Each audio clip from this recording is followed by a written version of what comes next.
देवकी के सप्तम गर्भ में भगवान शेषनाग जी पधारे। भगवान कहते हैं शेष जी अब की बार तुम बड़े भैया बनो, हम छोटे बनेंगे, क्योंकि रामावतार में तुमने छोटे बन के बहुत सेवा कर ली हमारी, और थोड़ी सी सेवा हमको भी करने दो भाई। इसलिए दाऊद श्री शेष जी को पहले भेजा और योग माया को बुला के भगवान ने कहा देवी जी एक काम तुम्हें करना है। क्या? तुम जाओ और देवकी के गर्भ में विराजमान शेष जी को आकर्षित करके रोहिणी के गर्भ में स्थापित करो और तुम यशोदा की बेटी बन जाओ। तुम्हें कंस अष्टम संतान समझ के मारने का प्रयास करेगा तो तुम अष्टभुजी बन के प्रकट हो जाना। फिर देखो तुम्हारी पूजा दुर्गा मैया, चंडिका मैया, शारदा मैया, अंबिका मैया, भगवान जाने कितनी मैया बन के घर घर पूजती रहोगी। यही तुम्हारा पारितोषिक है, इनाम। योग माया प्रसन्न। योग माया ने वही किया जो प्रभु ने आदेश दिया। और कंस को भ्रम हो गया कि देवकी के सप्तम गर्भ का अपने आप ही पतन हो गया। अब अष्टम गर्भ में प्रभु पधारे। देवताओं को पता चला कि भगवान गर्भ में आ गए देवकी मां के, तो सारे देवता गर्भ में विराजमान भगवान की स्तुति गाने के लिए गर्भगृह में प्रकट हो गए और गर्भस्थ गोविंद का स्तवन करने लगे। आइए हम और आप भी देवताओं के साथ मिलकर के गर्भस्थ प्रभु का वंदन करेंगे और ध्यान रखेंगे अभी भगवान गर्भ में ही हैं, प्रकट नहीं भये। और प्रकट हो भी जाए तो भी हल्ला मत मचाना। हल्ला तो गोकुल में मचेगा, मथुरा में नहीं। भगवान जब तक सकुशल मथुरा से गोकुल न चले जाएं तब तक कृपा करके आप बिल्कुल हल्ला न मचाएं, शांति से विराजे रहें। उत्सव बाद में होगा। अभी तो हम देवताओं के साथ मिलकर भगवान का स्वागत गान करेंगे। स्वागतम कृष्ण शरणागतम कृष्ण, स्वागतम कृष्ण शरणागतम कृष्ण, स्वागतम कृष्ण शरणागतम कृष्ण, स्वागतम कृष्ण शरणागतम कृष्ण, स्वागतम कृष्ण शरणागतम कृष्ण। बोल भक्तवत्सल भगवान की जय, बाल कृष्ण लाल की जय। सारे देवी देवताओं ने मिलकर के भगवान का वंदन स्तवन किया और स्तुति पूजा करके सब जब चले गए तो अथ सर्वगुणोपेतः काल परम शोभन। भगवान के प्राकट्य का शुभ समय शनै शनै आ गया। भादों का महीना आ गया, कृष्ण पक्ष आ गया, अष्टमी तिथि आ गई, बुधवार आ गया, रोहिणी नक्षत्र आ गया, हर्षण योग आ गया, बवकर्ण आ गया, मध्य रात्रि 12 बजे का समय हो गया। सारी प्रकृति नववधू की भांति भगवान के स्वागत में सावधान सुसज्जित। भादों का महीना है, फिर भी नदियों का जल परम पावन निर्मल है। रात के 12 बज रहे हैं, फिर भी सरोवर में कमल खिल रहे हैं। अष्टमी तिथि है, फिर भी चंद्रमा पूर्णिमा की तरह चमक रहे हैं। सारी प्रकृति प्रभु के स्वागत में।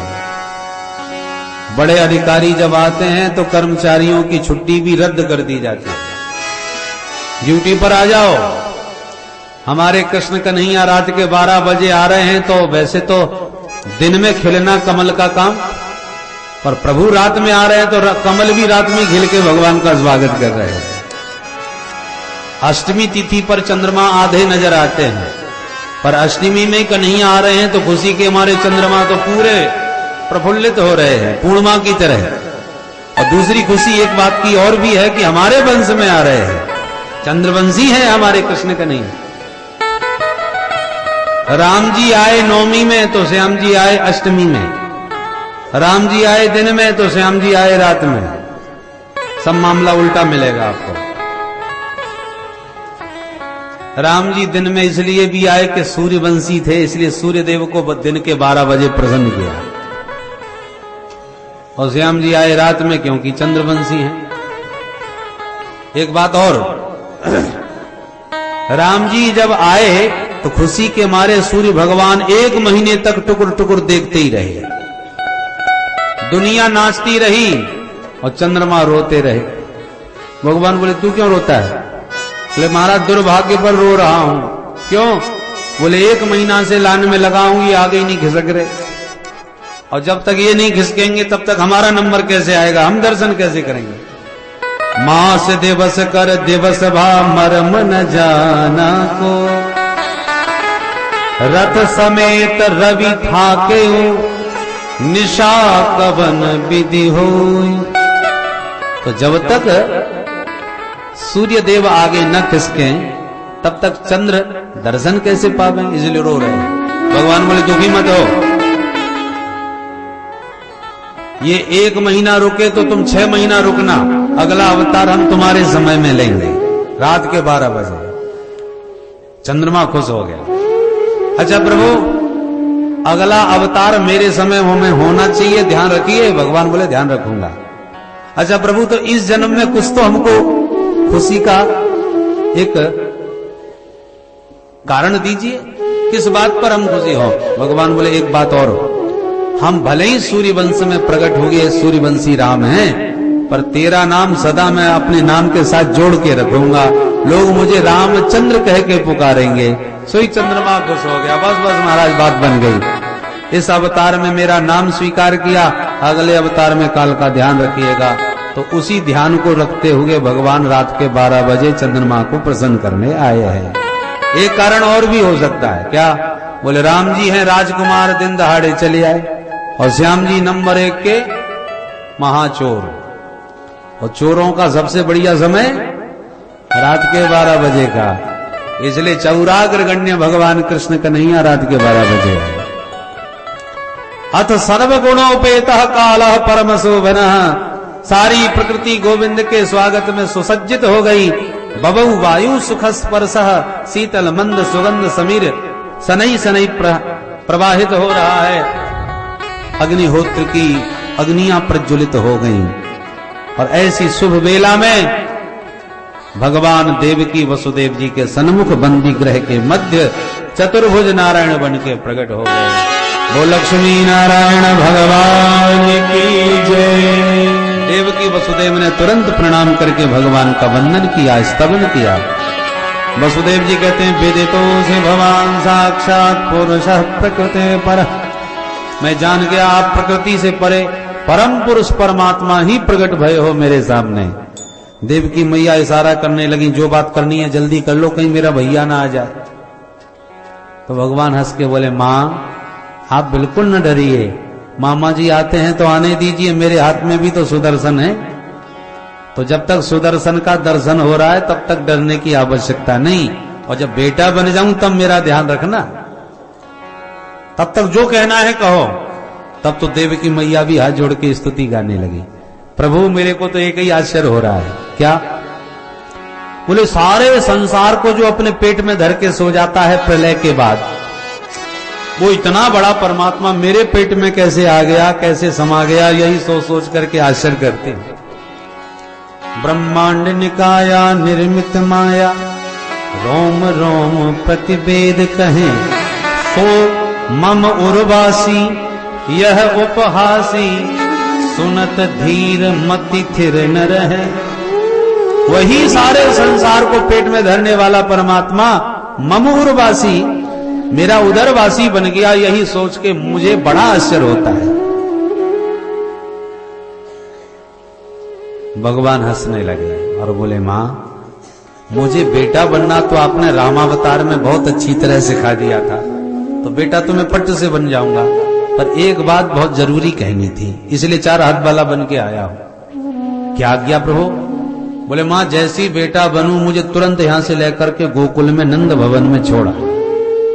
नंद के भवन में एक कन्या का जन्म हुआ है, उस कन्या को उठा लाना, बाकी किसी से कुछ भी बिल्कुल न घबराना। और यों कह करके समझा के कि भगवान बभूव प्राकृत शिशु हो, एक बिल्कुल नन्हे से कन्हैया बालकृष्ण बन करके देवकी मैया की गोदी में प्रकट हो गए। बोल बाल कृष्ण लाल की जय। रोए गाए बिल्कुल नहीं, शांत, तूषणीम बभूव। रोए क्यों नहीं? राम अवतार में तो ऐसा रोए कि पूरा महल हिला दिया। और भगवान जानते हैं वहां रोए तो रानियां दौड़ी बधाई लेके, और यहां रोएंगे तो ले लाठी मामा जी टपक पड़ेंगे। चारों तरफ खतरा ही खतरा है, इसलिए रोई मत, शांत ही रहो। चुपचाप किलकारियां भरने लगे। भगवान को इस पावन रूप में, बाल रूप में देखकर देवकी मैया ने हृदय से लगाए। वसुदेव जी ने कहा देर करना ठीक नहीं देवी, तुरंत हमें दो। वसुदेव जी ने लाला को लेकर के एक सूप में लेटाया और सूप सहित प्रभु को अपने सिर पर धारण किया। और ज्यों ही सिर पर प्रभु को विराजमान किया, हथकड़ी बेड़ी एकदम खुल गई। लेके जब चलने लगे तो दरवाजे खुल गए, बाहर निकले तो पहरेदार सब खर्राटे बजा करके सोए गए। जीव जैसे ही परमात्मा से अपना संबंध जोड़ता है, परमात्मा का स्पर्श पाते ही सारे भव बंधन खुल जाते हैं, अज्ञान के कपाट हट जाते हैं, काम क्रोधादि विकार सब शिथिल और सो जाते हैं। जीव वसुदेव की तरह शुद्ध बुद्ध और मुक्त हो जाता है। लाला को लिए निकल पड़े वसुदेव। जैसी बाहर निकले कि आकाश के मेघों ने दर्शन किए। हम भी घनश्याम, प्रभु भी घनश्याम, हम भी सामले, ये भी सामले, नील सरोरुह नीलमणि। रूप भी ऐसा ही, नाम भी वैसा ही, और काम भी लगभग वैसा ही है। दुनिया जब सो जाती है तो रात में मेघ चुपचाप पानी बरसा जाते हैं, लोगों को पता ही नहीं चलता कब बरस गए। ऐसे मोह निशा सब सो बनिहारा, जगत के जीव सोए पड़े हैं, गोविंद की कृपा दिन रात बरस रही है पर पता ही नहीं चलता उनको। तो हम जल बरसाते हैं, ये कृपा बरसाते हैं, लगभग हम दोनों में बड़ा साम्य है। इसलिए चलो हम अपनी तरफ से कुछ तो भेंट चढ़ावे। क्या भेंट चढ़ाएं? 4 वस्तुएं भगवान को पसंद हैं, पत्रम पुष्पम फलम तोयम। पत्र भी नहीं है, पुष्प भी नहीं है, फल भी नहीं है, पर तोयम, तोयम माने जल। जल तो हमारे पास है, हम तो नीरद हैं, जल देने वाले हैं। तो चलो जल से ही गोविंद का स्वागत करते हैं। तो पानी की मंद मंद फुहारें छोड़कर आकाश के घनश्याम ने प्यारे घनश्याम का स्वागत किया। बवर्ष पर जन्य उपासु गर्जिता, से सोन बगान बारने बारयन भड़ई, बारने बारयन भड़ई। जो पानी की फुहारें आकाश से बरसी, शेष भगवान को लगा मेरे नन्हे से प्रभु कहीं कष्ट न हो जाए। 1000 फन तान के छाता बनकर प्रभु के पीछे पीछे शेष भगवान चल पड़े।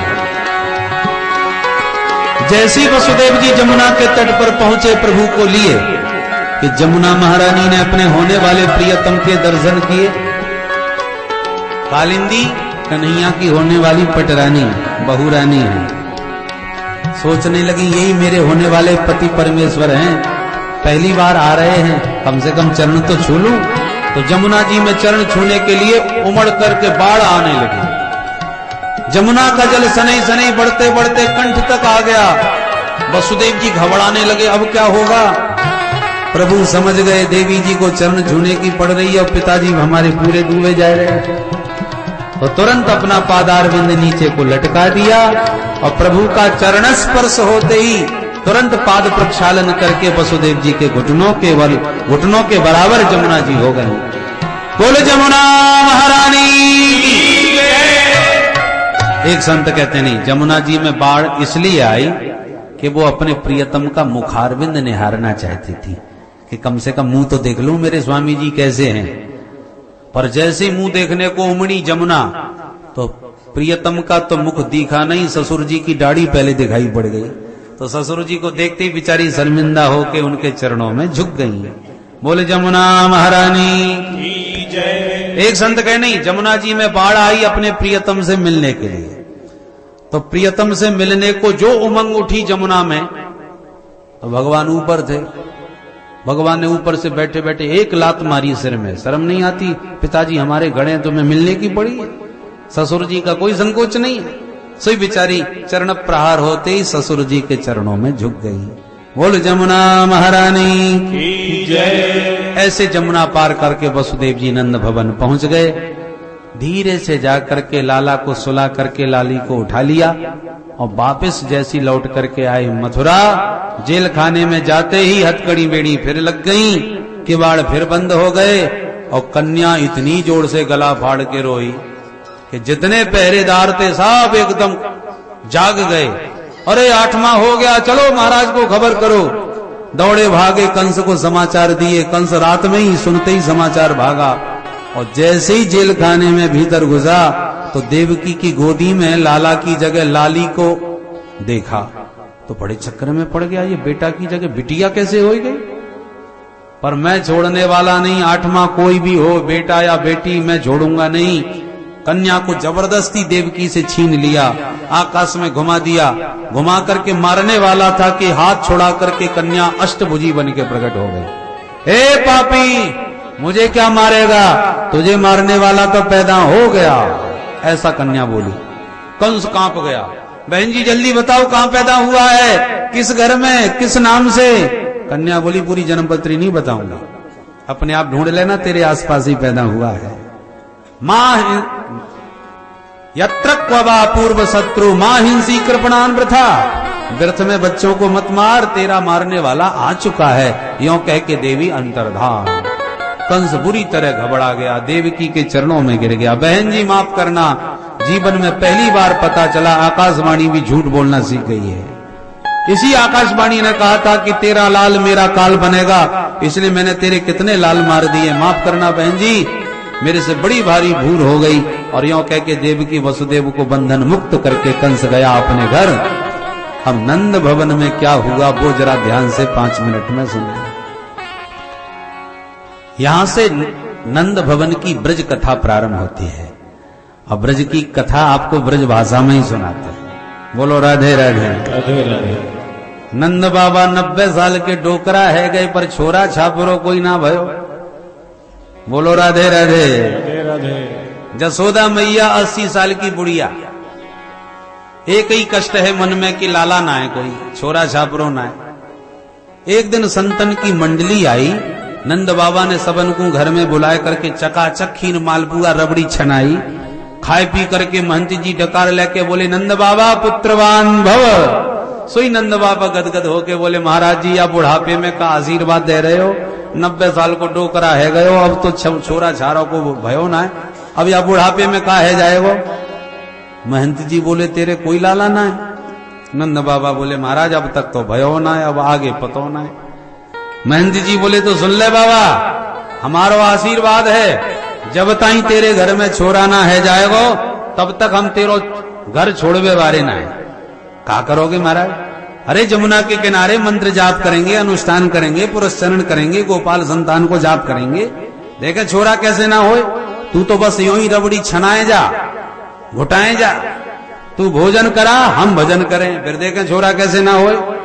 नंद बाबा बोले महाराज आपके आशीर्वाद से 9 लाख गैया हैं घर में, भंडार भरे पड़े हैं दूध दही के, भाई ये कई कमी है, बस यही आशीर्वाद दे दो, सो आनंद ही आनंद है जाए। तब तो महाराज नंद बाबा ने सारी व्यवस्था संत महंतन की कर दी। महात्मा बेचारे खूब भजन करें और खूब भोजन करें। भगवान ने ऐसी कृपा करी कि जसोदा जी को 80 साल की अवस्था में परम लाभ प्राप्त है गयो। कान कान में पूरे ब्रजमंडल में खबर लग गई गोपियन को, जसोदा जी के लाला होवे बारो है, छोरा होवे बारो है। खबर लगते ही गोपियां तैयारियां करवे लगी। गोपियन ने 84 गज के तो लहंगा सिलवाए लिए, बढ़िया बढ़िया चुनरी बनवाई। जादना जसोदा रानी के लाला होएगो, यही लहंगा चुनरी में जाऊंगी बधाई लेकर के। छोरा भयो ना 6 महीना पहले से गोपियन की तैयारियां होवे लगी। ग्वालन ने भी चमाचम बगलबंदी सिलवा के तैयार कर दी। समय बीत तो गयो। नंद बाबा एक एक दिन गिनते गए और एक दिन अपनी बहना को लेवे पहुंच गए। अरे सुनंदा जल्दी चल घर। क्यों भैया? अरे तो पतो ना है तू बुआ बनवे वारी है। और सुनते ही खुशी के मारे नाच उठी सुनंदा। अरे भैया या शुभ घड़ी की कितनी बरसन से राह देख रही थी, मैं तो आज ही चलूंगी। 4 महीना पहले से सुनंदा चली आई और जसोदा भाभी की खूब दौड़ दौड़ के सेवा करने लगी। जसोदा का मतलब जो सभी को यश दे वाको नाम यशोदा। और नंद को मतलब नंदयति जगदिति नंद, जो सारे जगत को आनंद दे वाको नाम नंद। और जो आनंद ना दे वाको नाम ननद। बोलो राधे राधे। राधे राधे। शायद ही कोई भाग्यशाली भाभी होगी जाकू ननद से सुख मिले, पर ये ननद नहीं है, इनका नाम है सुनंदा। इनके आते ही जसोदा जी निश्चिंत हो जाती है कि मेरी सुनंदा आ गई, अब मोई घर की कोई चिंता ना है। दौड़ दौड़ के सुनंदा जी घर की सेवा कर रही हैं। आज कब रात में वसुदेव आए के चले गए, काउए भनकनाए लगी। नींद सबसे पहले सुनंदा की खुली। जो आंख खोल के घर के देखा तो दरवाजे सब खुले पड़े। अरे राम राम, ये दरवाजे कैसे खुले रह गए? खैर ये घर के काम तो बहुत बाद में करूंगी, पहले भाभी है तो देखूं। तो जसोदा भाभी के कमरे में झांक करके सुनंदा जी ने जब झरोके से देखा तो क्या दिखाई पड़ा? जसोदा मैया के तो खर्राटे बज रहे हैं, होश ही ना आए। और उधर पास में एक नील कमल जैसा नन्ना सा लाला किलकारियां भर रहा है। देख करके हैरान है गई सुनंदा, दौड़ी दौड़ी भागी भागी भीतर गई और जो लाला की आभा प्रभा शोभा का दर्शन किया, खुशी के मारे चिल्लाती वही भागी, है गो है गो है गो है गो। सबरे ग्वाला दौड़े आए, कहा भयो? मुंह पे हाथ धर के बोली कछु ना भयो। अरे तो फिर ऐसे काहे कुछ चिल्लाई? सुनंदा जी बोली सब बताऊंगी बाद में, पहले ये बताओ मेरे भैया कहाँ हैं? एक बोलो नंद बाबा, अरे वो तो अथाई पर बैठे बैठे माला सटका रहे, मैं अब हाल ही मिलके आया हूं। सोई तो सुनंदा जी अथाई की ओर दौड़ी और वहां जाके क्या देखती हैं कि ग्वालन के बीच में नंद बाबा ब्रह्म मुहूर्त से ही माला लिए भजन कर रहे हैं। मंत्र कौन सो जप रहे? अबई तो भयो ना आगे पतो ना, अबई तो भयो ना। सबरे मंत्र भूले बिसरे एक ही धुन सवार, कब लाला होए, कब समाचार मिले, कब आनंद घर में आवे। पर जैसी सुनंदा जी आई, अरे भैया तुम माला सटका रहे हो, मैं कहां कहां डोलती फिर रही हूं, तुम्हें ढूंढती। सुई नंद बाबा उछल गए, बहना तू जल्दी बता समाचार का लाई है? बोले भैया समाचार बाद में बताऊंगी, पहले ये बता मेरे ताई इनाम का दोगे? अब नंद बाबा की धड़कन और दुगनी हो गई। मालूम पड़े बढ़िया खबर लेके आई है। देख बहना देर मत लगा, तिजोरी की चाबी ये दे दी तेरे हाथ में, तो को जो पसंद आवे सो इनाम ले जाइयो, प्रयास में देर मत लगा, फटाफट बता। तो बुढ़ापे को शरीर है, कहीं हार्ट अटैक ना है जाए। तब नंद बाबा ने के कान में सुनंदा बोली, भैया तेरे घर में लाला को जन्म है गयो, बोल नंद के लाला की जय। सुनंदा ने इतना समाचार बताते ही बजाई कांसे की थारी। हम सब मिलके प्रेम से बजाएंगे तारी, बोल नंद के लाला की जय। तुरंत बुलायो नाई, ए भैया नाई पूरे ब्रज में लगा दे दुहाई। नाई ने ऐसी दुहाई लगाई कि गोपियां ग्वाला सब दौड़ दौड़ के भाग भाग के आवे लगे। बस सुनंदा जी शांति। सुनंदा जी की खुशी के मारे थाली शांत ही ना होवे महाराज। 9 लखा हार मिलेगो आज बधाई में, सो सुनंदा जी जम के थाली बजाई रही है। पूरे ब्रज में हल्ला मच गयो। गोपी ग्वाल समाचार पाते ही भागे। 84 गज के लहंगा पहने गोपियां ले ले बधाई भागी चली आ रही हैं। ग्वाला दौड़ दौड़ के नंद बाबा को बधाई दे रहे हैं और गोपियां जसोदा मैया को बधाई दे रही हैं। ने कापू तो बधाई दो, पहले हम कहेंगे मैया बधाई हो, तो जितनी गोपियां खड़ी हैं बैठी हैं वो सब बोलेंगी। और जब हम कहेंगे बाबा बधाई हो तो सब ग्वाला कहेंगे बाबा बधाई हो। अब देखें गोपियन की बधाई जोरदार है कि ग्वालन की? हाँ गोपियों तैयार हो जाओ। सब गोपियां बोलेंगी, ग्वाला सब शांत बैठे रहेंगे। तो गोपियां बधाई देती वही जसोदा मैया से बोली। कैसे बोली? मैया बधाई हो, मैया बधाई हो। ऐसे बधाई दी जावे जैसे भोजन करके ही ना आई हो। अरे चकाचाल माल छन रहे हैं, न कि ऐसी जोरदार बधाई दो कि बरसाने में आवाज पहुंच जाए। दोबारा बधाई दो गोपियां के लिए। मैया ते गोपियां बोली क्या, मैया बधाई हो। मैया बोली बहना हो बार बार बधाई हो, तुम सबन के आशीर्वाद से 80 साल के बुढ़ापे में यह शुभ घड़ी देखने को मिली। तुम सबन को ही आशीर्वाद को ये चमत्कार है बहना। अब आ गए हमारे मूछन वारे ग्वाला। हाँ भाई ब्रजवासियों, बात खराब ना है जाए अपनी, मूछन की बात है। सबरे ग्वाला नंद बाबा ते बोले, का बोले? वैसे तो जितने भी ग्वाला हैं सब नंद बाबा की उम्र के ही ज्यादा दिख रहे हैं, परंतु हमें विश्वास है कभी ना पड़ेगी। सबरे ग्वाला बोलेंगे, का बोले? बाबा बधाई हो, बाबा बधाई हो, बाबा बधाई हो, बाबा बधाई हो। बारे ब्रजवासियों, गजब कर दियो इनने तो। नंद बाबा के संगी साथी महाराज ऐसे लग रहे हैं जैसे 16 साल के राजकुमार रह गए हों। खुशी के मारे सब ग्वाला नंद बाबा को दे दे बधाई घेरते जा रहे हैं। एक ग्वाला बोलो, बाबा आज तो को नाचना पड़ेगा। नंद बाबा बोले, भाई 90 साल के टोकरा है गए, हम कबहू ना नाचे भैया। नाए बाबा आज तो कछु है जाए, नाचना ही पड़ेगा। नाए माने तो नंद बाबा बेचारे तैयार है गए। एक हाथ कमर पे धर लियो, एक हाथ माथे पे धर दियो, जो ठुमका लगायो नंद बाबा ने। एक ग्वाला दही को मटका लेके आयो, वाने दही को पूरा मटका नंद बाबा के सिर पर उड़ेल दियो। दही में सराबो रह गए नंद बाबा। मोह पहुंच के बोले, क्यों रे दारी के दही में बराबर कर दियो मेरो मोहड़ो 100। ग्वाला हंस के बोले, बाबा दही में नहा के ही छोरा को पहली बार मुंह देखना चाहिए। ओह जे बात है, तब तो बड़ी कृपा करी लाला तेने। नंद जु ग्वालन आ पकड़े, कहीं लोगन नाचन को व्यवसाय। मोद भरे कस फेंक चले, तब नंद बाबा सबके मन भाए। नाचत देख के नंद बाबा सब नाचत नाच उमंगन छाए। काहू ने लाद धी नंद के ऊपर, डार दियो सब लोग हंसाए। ताली बजा के प्रेम से बधाई चाहिए।